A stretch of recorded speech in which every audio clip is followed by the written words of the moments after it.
इसके साइज पे आप बिल्कुल मत जाइएगा, ये दिखने में ही सिर्फ इतना सा है, बाकी ये सच में बहुत ही धमाकेदार आवाज के साथ आता है। ये स्पीकर मैंने अपनी जो सेल वाली वीडियो थी उसके अंदर अंडर 5000 रिकमेंड किया था एंड जब मैंने इसका अब प्राइस देखा तो मैं सच में काफी ज्यादा शौक हो गया। तो मैंने सोचा क्यों ना इसके ऊपर भी एक डिटेल वीडियो बनाई जाए।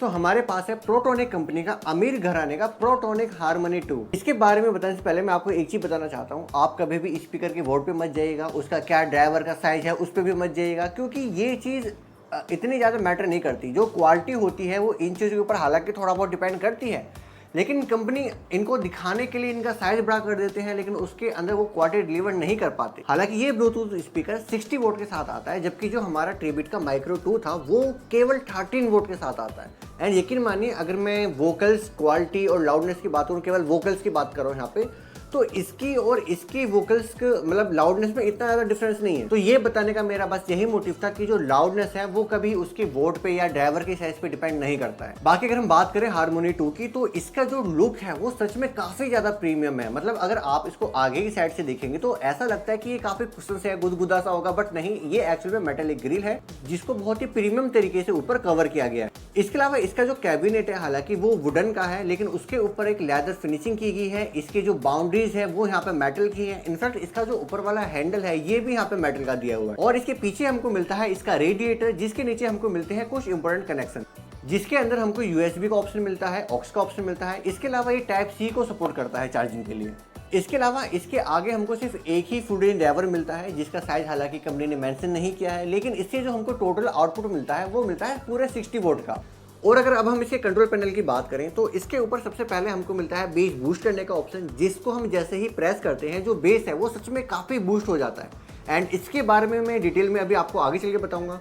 इसके बाद हमको नेक्स्ट ऑप्शन मिलता है मोड का, जिससे आप अगर यूएसबी या ऑक्स इन सब के बीच में स्विच कर सकते हैं। इसके बाद बीच में हमको मिलता है वॉल्यूम का अप डाउन करने का एक रोल करने वाला बटन, जो कि सच में काफ़ी ज़्यादा अच्छा लगता है। इनफैक्ट इसके अराउंड एक रेड कलर की लाइट भी जलती है जो इंडिकेट करती है आपका वॉल्यूम फुल है या कितना है।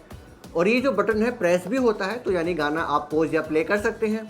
इसके बाद मिलते हैं हमको बेस कंट्रोल करने के बटन एंड उसके बाद हमको मिलेंगे ट्रैवल कंट्रोल करने के बटन, और उसके नीचे मिलते हैं हमको नेक्स्ट म्यूजिक या प्रीवियस म्यूजिक का ऑप्शन। हालांकि इस टाइप की जो स्पीकर होते हैं उनके अंदर कोई भी RGB लाइट देखने को नहीं मिलती है एंड इनफैक्ट इनके ऊपर RGB लाइट सच बताऊं तो अच्छी लगेगी भी नहीं। बट एक चीज़ हो सकती थी कि अगर इसके जो बटन्स हैं इनको यहाँ पे ग्लोइंग इफेक्ट दे देते, क्योंकि अगर रात में हम बात करें इसको चलाने की तो इसकी वॉल्यूम बटन के अराउंड तो हमको एक लाइट इफेक्ट मिलता है, लेकिन जो इसके बटन है उनके अंदर हमको कोई भी लाइट वगैरह देखने को नहीं मिलती है। और ये स्पीकर आता है 5000 mAh की एक बड़ी बैटरी के साथ। हालांकि ये जो स्पीकर है चार्ज होने में काफ़ी टाइम लेता है, क्योंकि इसके अंदर हमको कोई भी फास्ट चार्जिंग का ऑप्शन देखने को नहीं मिलता। और एक बार फुल चार्ज करने के बाद ये आपको इजीली 60% वॉल्यूम पे 5 से 6 घंटे का बैटरी बैकअप आपको बहुत इजी तरीके से दे देगा। और अब हम करेंगे मुद्दे की बात, यानी इसका साउंड एक्सपीरियंस ओवरऑल कैसा है। तो पहले आप ये साउंड सेपरेट सुनिए, उसके बाद फिर हम आगे बात करते हैं।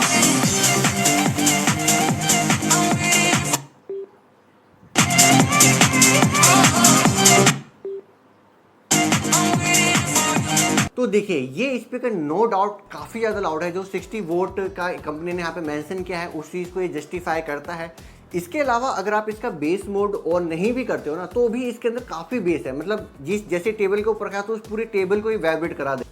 इसके बाद अगर मैं इसके वोकल्स क्वालिटी की बात करूं, हालांकि इसके अंदर कोई भी ट्यूटर नहीं है, लेकिन उसके बाद भी जो इसका वोकल्स हैं वो सच में काफ़ी ज़्यादा क्लियर सुनाई देते हैं। और इसके अंदर जो मुझे सबसे अच्छी बात लगी कि अगर हम इसका वॉल्यूम फुल भी कर देते हैं ना, तो इसकी वॉइस के अंदर हमको डिस्टोर्शन जरा सा भी फील नहीं होता। तो अगर आप सैड सॉन्ग सुनते हैं, एक्रोस्टिक सॉन्ग सुनते हैं या हिप हॉप सुनते हैं, सभी टाइप के सॉन्ग आप इसके अंदर अच्छे से एंजॉय कर पाएंगे। इसके अंदर काफ़ी अच्छी वोकल्स क्वालिटी है, इसका जो बेस है इवन वो भी काफ़ी अच्छा है। लेकिन जब हम इसका बेस मोड ऑन करते हैं ना, वहाँ पर जाके हमको एक प्रॉब्लम फेस हुई कि जो इसका बेस है ना, जो इसके वोकल्स है उनको कहीं ना कहीं दबा देता है। तो vocals quality base mode on करने के बाद हमको इतनी ज़्यादा अच्छी डिलीवर नहीं होती। अगर आप लो वॉल्यूम पे गाने एंजॉय करते हैं, सैड सॉन्ग वगैरह सुनते हैं और उस केस में आप इसका बेस मोड ऑन करते हैं, तो 50% 60% वॉल्यूम तक भी आप मान के चलो कि बेस मोड ऑन करने के बाद भी आपको काफ़ी अच्छे वोकल सुनाई देंगे। वहीं अगर आप 70 या 70 से ऊपर जाते हैं ना, तो जो बेस की क्वालिटी है वो भी हल्की सी मतलब फिक्स हो जाती है। जो वोकल्स क्वालिटी है ना, वो थोड़ा सा घटना चालू हो जाती है। बेसिकली होता क्या है, जो बेस है वो वोकल्स को दबा देता है और ट्रैवल को थोड़ा सा कम कर देता है। तो अगर मैं ओवरऑल बात करूं, हालांकि जो इसका डिजाइन है वो दिखने में ऐसा लगता है कि इसके अंदर हम 90s के सॉन्ग चलाएंगे तो वो तो आप ऑफकोर्स एंजॉय ज़्यादा अच्छा कर सकते हैं, लेकिन इसके अलावा आप हिप हॉप वगैरह जिस भी टाइप के आप सॉन्ग सुनते हैं, सभी टाइप के सॉन्ग आप इसके अंदर अच्छे से एंजॉय कर पाएंगे। आपको क्लैरिटी और बेस इन दोनों चीज के अंदर बिल्कुल भी कमी फील नहीं हो। बाकी इसका जो प्राइस रहता है ना वो जनरली 5000 के अराउंड रहता है, लेकिन अभी जब सेल के अंदर मैंने इसको नोटिस किया तो कार्ड वगैरह ऑफर लगा के ये हमको अप्रोक्स 3500 के आसपास पड़ रहा था। और इन 3500 के अंदर मैं आपको सच बताऊं तो ये सच में बहुत ही ज्यादा अच्छी डील है। और अगर आप इस स्पीकर को परचेज करना चाहते हैं तो इसका लिंक मैंने डिस्क्रिप्शन में दिया है, आप वहां से जाकर इसको परचेज कर सकते हैं। बाकी अगर आपको ये वीडियो पसंद आई तो प्लीज लाइक कीजिए, शेयर कीजिए, सब्सक्राइब कीजिए। धन्यवाद।